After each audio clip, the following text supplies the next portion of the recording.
Assalamualaikum warahmatullahi wabarakatuh. Bertemu kembali bersama Widuri dalam pembelajaran IPA. Pada kesempatan ini saya akan membahas tentang fertilisasi pada angiospermae. Baik, pada tumbuhan angiospermae kita jumpai adanya bunga yang berfungsi sebagai alat perkembangbiakan. Kalau kita perbesar bentuknya seperti ini. Di sini ada putih dan ini ada benang sari.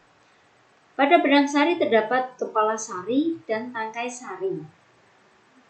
Nah, kita akan membicarakan tentang pembuahan atau fertilisasi. Peristiwa fertilisasi didahului adanya peristiwa polinasi atau penyerbukan. Penyerbukan itu adalah peristiwa jatuhnya butir serbuk sari pada kepala putih. Ya, setelah butir serbuk sari jatuh pada kepala putih, maka akan membentuk bulu serbuk. Ingat bahwa serbuk sari itu di dalamnya terdapat inti generatif, satu inti generatif dan satu inti vegetatif.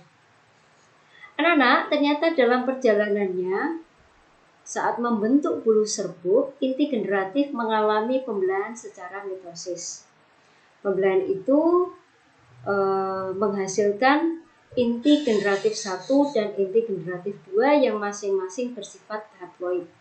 Sedangkan inti vegetatif tidak mengalami pembelahan. Inti vegetatif letaknya ada di depan karena dia sebagai penunjuk jalan. Nah, setelah sampai ke bagian mikrofil, inti vegetatif mati. Kemudian perjalanan dilanjutkan oleh inti generatif 1 dan inti generatif 2. Inti generatif 1 mengalami atau melakukan pembuahan terhadap sel telur dan akhirnya terbentuk zigot. Anak-anak masih ingat bahwa inti sel telur itu bersifat haploid, sedangkan inti generatif 1 juga bersifat haploid, sehingga zigot yang dihasilkan bersifat diploid. Pembuahan yang kedua dilakukan oleh inti generatif 2 yang membuai inti kandung lembaga sekunder.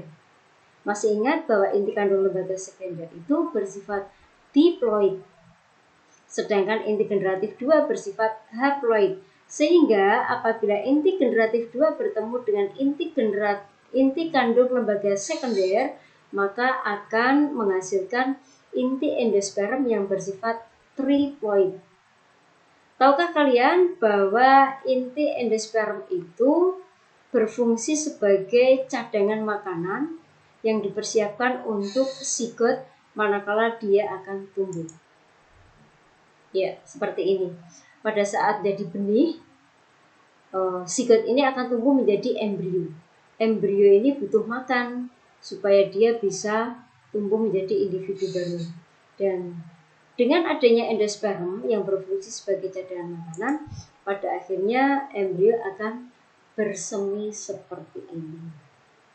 Jadi kalian tahu bahwa kenapa tumbuhan angiospermae dikatakan mengalami pembuahan ganda, karena terjadi 2 kali pembuahan.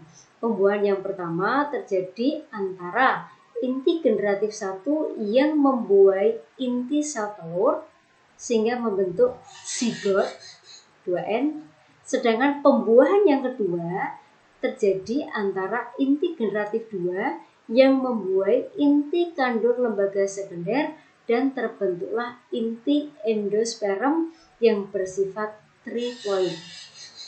Demikian, semoga bermanfaat dan sampai ketemu pada channel selanjutnya. Sekian, Assalamualaikum warahmatullahi wabarakatuh.